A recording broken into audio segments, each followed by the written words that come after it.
Magandang umaga, magandang hapon at magandang gabi po sa inyo lahat. Ito po ang inyong lingkod, si John Makine. And today, we have another unit for repair for our repair series. This is the very beautiful Sijun Stair og rail version, so A2. Okay? This unit is commissioned by Sir Chaos Dane, fellow group member on Jet Blaster Philippines. And based from what he said, this is not firing. And I can really feel there's a difference on the unit. The trigger system is not what you call this one? Doing proper contacts. Since this unit is a little bit complicated in disassembly, did I put a video on it already? I don't remember. I'm going to do it also again off screen, so we will go directly to the gearbox.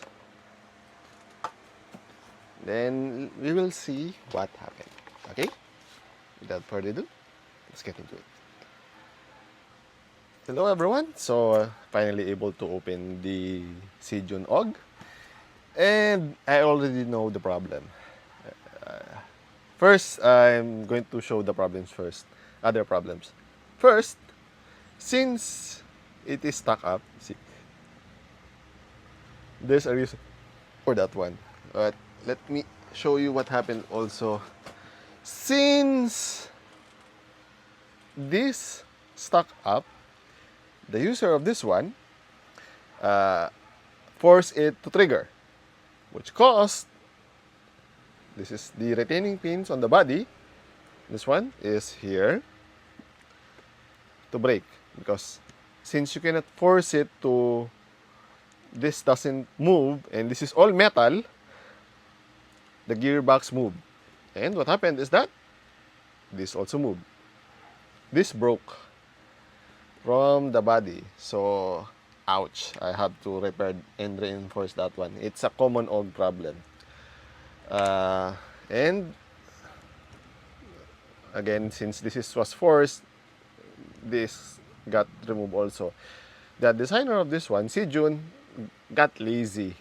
Rather than have this screwed on the body, they just glued it into place.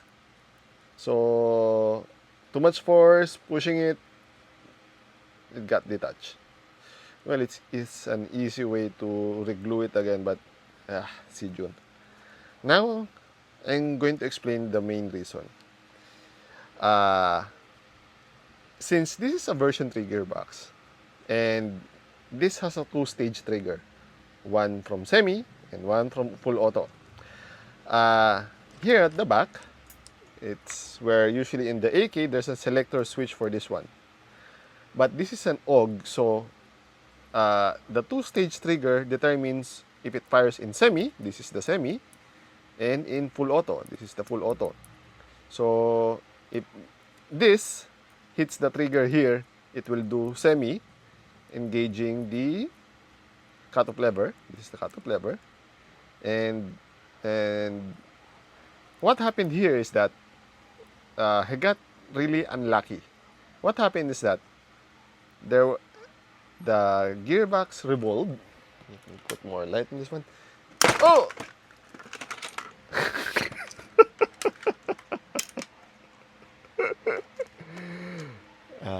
Stupid me. Sorry about that one.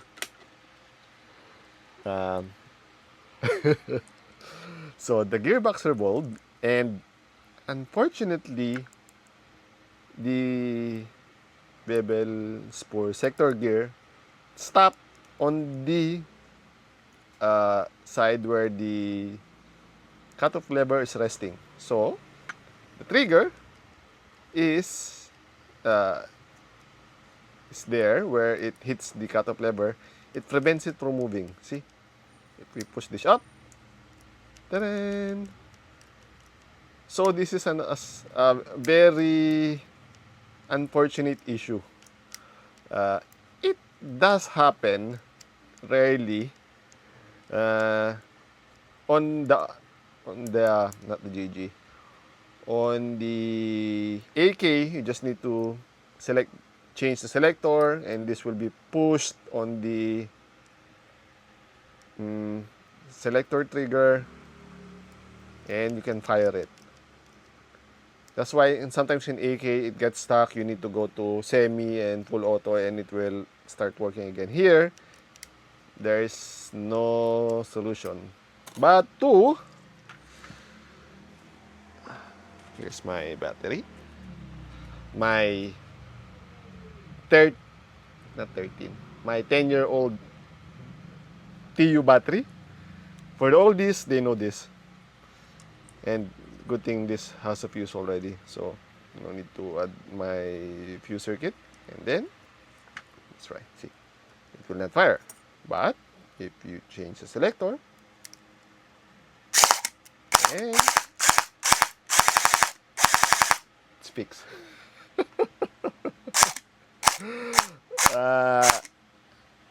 This issue is only those people who works with AKs and OGs will know this issue. It's very uncommon, and it's very specific to those people who work with them.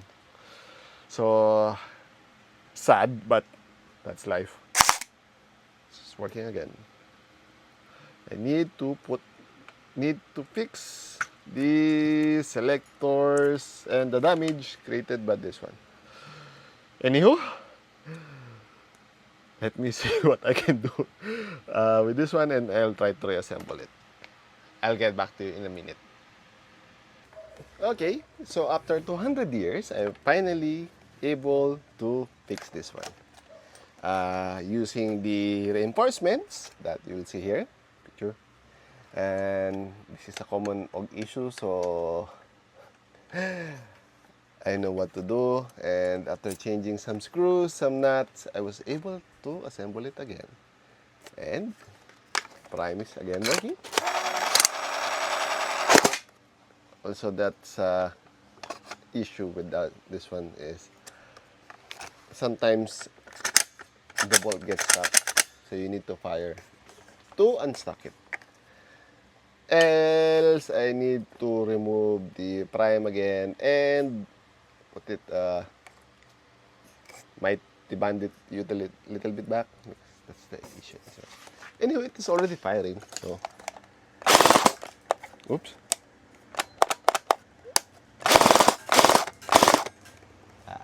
Okay. So, that's more or less it. Thank you for Sir Chaos Lane for giving me the opportunity to fix a Sejun OG again. So, I think this is the third OG that I fix other than mine. Anywho, if you have any comments, suggestions, violent reactions, do not hesitate to put it down in the comment section down below. I'll answer it as soon as possible. So muli, paalam! Ching!